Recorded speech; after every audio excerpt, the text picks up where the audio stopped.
This may be a little longer than usual. I've wrestled with the idea of whether or not I wanted to share what I'm about to share. And as I just sort of sat with it,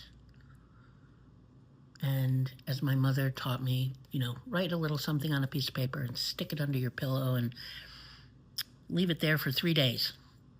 And then you have an answer. And I got to tell you, I'm not sure that it's never worked. It seems like it always has. So I've been talking a couple times about this nursery near my home that just closed. Was there for more than 50 years, 53,000 square foot nursery. And I was surprised at how much grief I was feeling.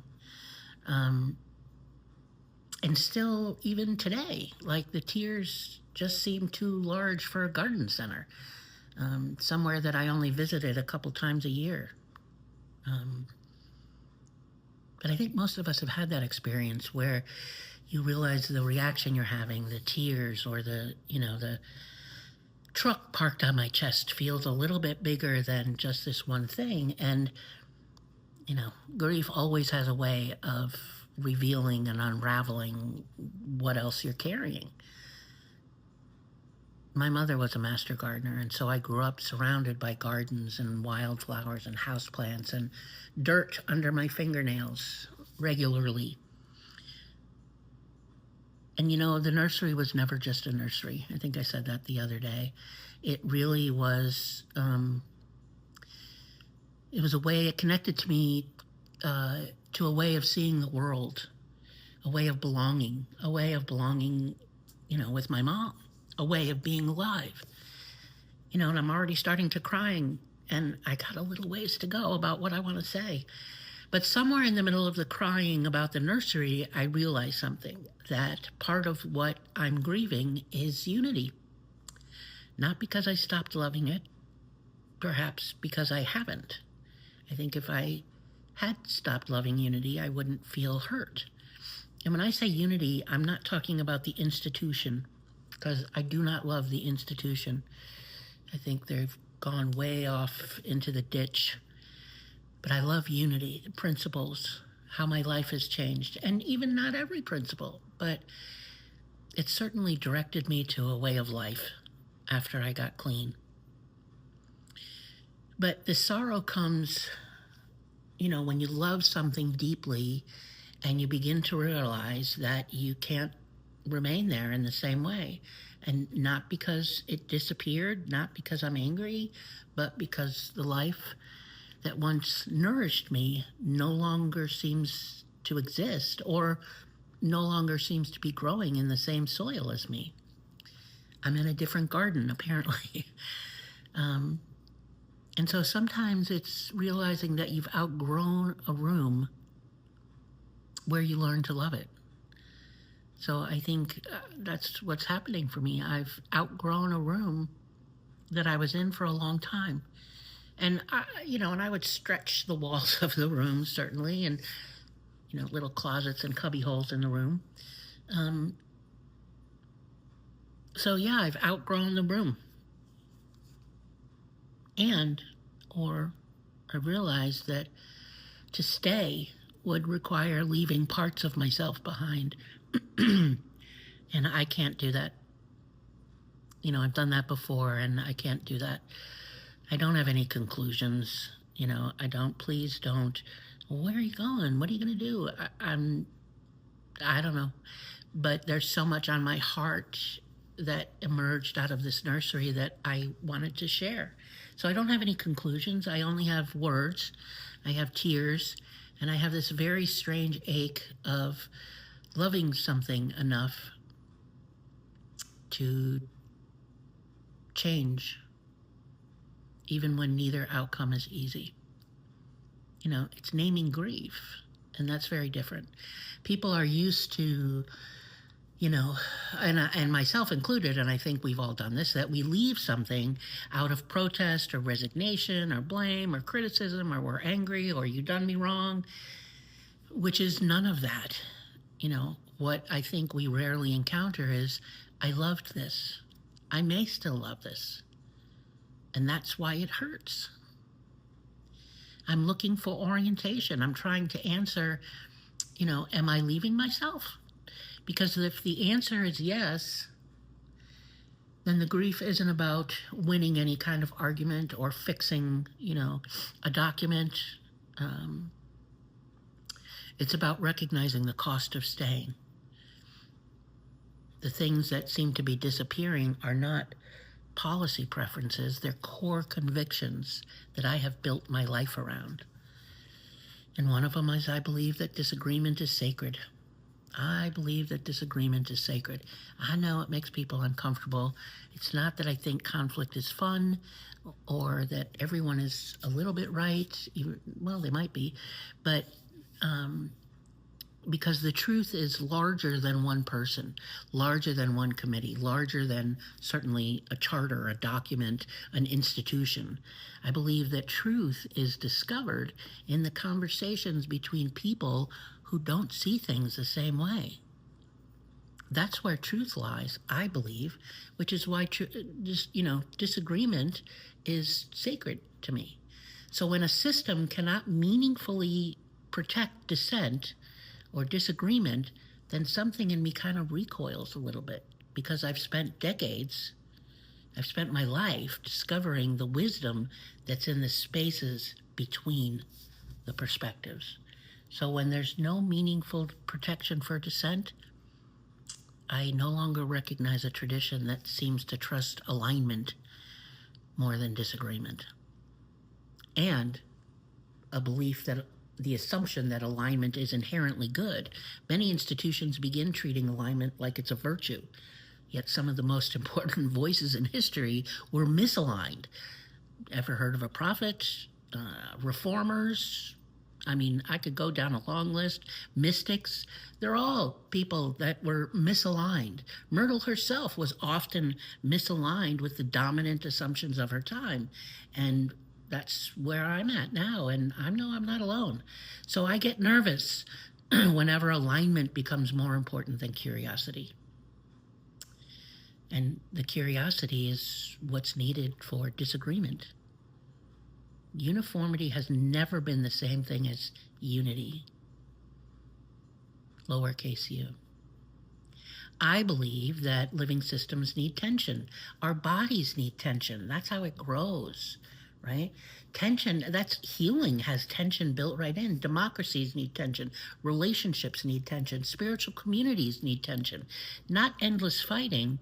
Tension is creative energy. It tells us that something is wanting to emerge, something new, right? Tension is fertile soil. So when everything moves toward alignment, compliance, the highest and best, and, lots of other good fluffy words, I really start wondering whether the system still trusts emergence. I don't see that it is, but I'm still wondering. I believe that relationship matters more than procedure, without a doubt. Not because procedures don't matter, they do, but because every meaningful thing that I've learned in ministry, in justice work, in my trauma work, interfaith spaces, hospice, recovery has all come through relationship. Documents can support relationships, but they cannot replace them. And there's too many institutional documents that are written from the assumption, if we can specify enough, we can prevent problems. But my work, my life, my lived experience has taught me something else. Connection creates safety, not control. And I've spent enough years working with people to know that trust cannot be legislated into existence. And I trust relationships more than procedures. And when they become more important than the relationships, something essential gets lost. And I'm no longer in a room that I started, where I learned to love something. I believe that wisdom exists in the field. I've spent my life among people around the globe in pick any kind of scenario. Hospital rooms, funerals, congregations, recovery circles, interfaith tables, weight rooms, grocery stores, recovery houses, pick anywhere. any kind of scenario, wisdom exists there. I trust lived reality. I believe traditions stay alive through conversations, not through relying primarily on compliance. So I worry when there seems to be a focus on relying on compliance and agreement and alignment. So when a system, an organization seems more interested in frameworks than experience, something inside me says that we're losing contact with the ground. We're losing contact with where that lived wisdom is. It's there. I believe that institutions should make room for mystery. I don't mean magical thinking. I mean humility. I mean the willingness to admit we don't know everything yet. Oh, we made a mistake over here. Someone outside the room may see something we don't. You know, the future may surprise us. Where's the room for the thing that we couldn't have predicted? That's part of mystery. That's part of uncertainty. That's part of I don't know. Also sacred, the sacred I don't know. I believe belonging should not require agreement. And this one really hits me the deepest and the hardest, because I have spent years helping people belong to themselves, including me. And belonging to myself is why I'm doing this. I have watched people bleed themselves, trying to contort themselves to stay accepted. And I don't necessarily mean literal bleeding, although sometimes. I know the cost. I know the cost all too well, not just emotionally or mentally. There's a very high physical cost, there's a spiritual cost. So when I encounter a structure that implicitly says you can stay as long as, fill in the blank, something in my body recognizes the danger. Not because I'm rebellious, not because I'm angry, not because I'm looking for it, but because I know what disappearance looks like. I know what disappearing myself looks like. I know what when others disappear themselves in order to be in agreement so they can belong, in order to be accepted. I know this, which brings me back to my question.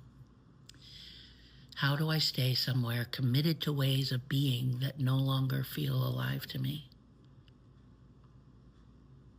Actually, the harder question is, how do I stay without abandoning the values that made me love this place in the first place?